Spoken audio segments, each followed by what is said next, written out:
Dear Baygamay, Baygamay, Baygamay, Baygamay, good day. Please call me Shane, 22. Pahid lang ko sa true identity nako. This is my official account. Mga ilang kong advice sa atong mga kabaygamay fans tira about sa akong miserable love life. Usa ko ka-massage therapist diri sa Digo City. Naka-customer ko gusa ka sundalo ang nag-court siya sa kuha. After a month, gisugot na ko siya. We almost look like a happy couple. Lag diri, lag dito. Milk tea diri, date dito. Murabag always lang happy among relasyon. Walay problema. Not until niabot ang time na nag-confess siya nako baygamay. Di ay siya'y pamilya. Huwag na sila'y tulok ang mga anak. Sakit kaayos ako abay gamay pagkabalo nako sa tinuod. Pero mas niibabaw ang akong love sa iya. Nagpadayon gyapon mi sa mong relasyon bisan pa sa mga nibala nako sa iya nga minyo na siya. Nabot mi og 5 months bay gamay. February 27 our last date.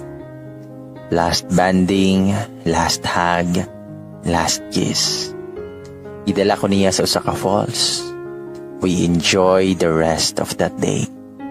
Kay maasay na pod siya og laing dapit. Layo sa kuha. So one day, katawagan na mi on the phone na nikalit og call sa iyahang messenger. Og nadungog nako tanang gipang istoryahan nila baygamay. Grabe ang hilak sa iyang ka-live-in bay. Ako nga dili tanto makasala. Nakafeel ko og konsensya. Og kaloy sa girl. Labaw na sa mga bata. Moto nga bisag sakit ako ana nga gilit go siya. Ako na lang jud siyang gilit go. At niabot ang pila ka adlaw na hibalan nako nga buntis day ko. Og hangtod karon wala pa kabalo ang lalaki ani. Og nahadlok pud ko nga maguba iyang pamilya. Tungod nako. What should I do, mga kabay-gamay? Tangay ba nako siyang pahibalon sa akong sitwasyon karon? Or mas better na mohilom na lang ko? Please, no hate. Just love. Na in love lang ko sa usa ka taong naanay tagiya.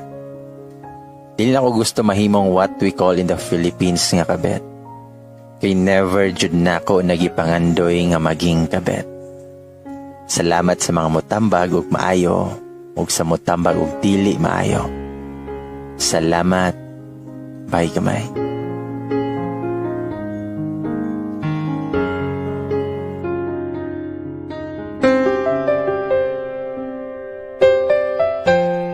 Nakabad trip lang sa sitwasyon ni Shane kay Borussia. Gilibog siya kung isulti ba niya o dili nga Borussia sa laki.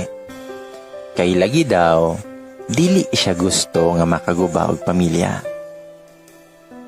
Pero kabalo ka Shane, katong nisugot ka nga magpadayon mo or katong nakabalo ka nga minyo na siya, then misugot ka nga magpadayon mo.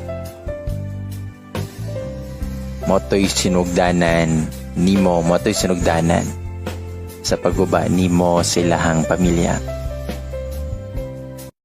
Kay boros mga karon, para sa kuha, kinahanglan nimo nga istorya sa laki nga boros na ka. Kabalo mong duha sa inyong gibuhat. Kabalo siya nga na siya'y pamilya, o kabalo na pud ka nga minyo na siya. Pero nagpadayon mong duha.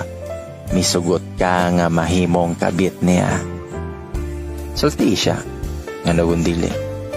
Pero kung pananglitan pod nga tinuod nga nakonsensya ka o kung kaya nimo nga buhion o suportaan na imuhang anak, pwede pod nga dili nimo istorya siya. Then again, desisyon nimo na. Buhata kung unsay kaya nimong buhaton. Buhata kung unsay mas makagaan sa imuhang feelings.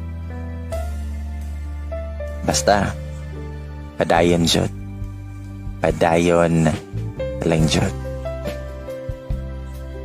Mauli na nga before ninyo sugto ng usa ka lalaki, kinahanglan nga inyo sang ila-ilahon og tarong.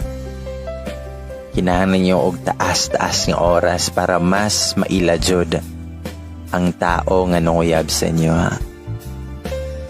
Diba unta? Pero lagi human naman. Pero pananglitan og wala jud mo kabalo nga minyo di ay or naay laing uyab nang nanguyab sa inyo, ha, nga inyohang gisugot. Pero kung nakabalo na mo nga naanay pamilya nga minyo na di ay na siya, kung minyo na nang uyab ninyo di ay, undangi dayon. I mean, nganong musugot man mo nga kabitra tungod kay love ligi daw. Pero always remember nga wala jud na siya'y padulungan kay kabit haraka. Kabit haraka niya. Og sa mga lalaki pod nga nanay uyab or nanay asawa, dili magpasakop. Bitaw, if nanakay uyab or nanakay asawa, minyo na ka na anak kay pamilya, ayaw na pagbinuang. If panalitan, wala na ka nalipay or wala na kay love, anay mong uyab or asawa, human na sa ang angay humanon. Dili kay magdugang, magpuno, mangita kaglain. And then, makapasakit lang kaglaing feelings. Unta, makontanto na ang tanan.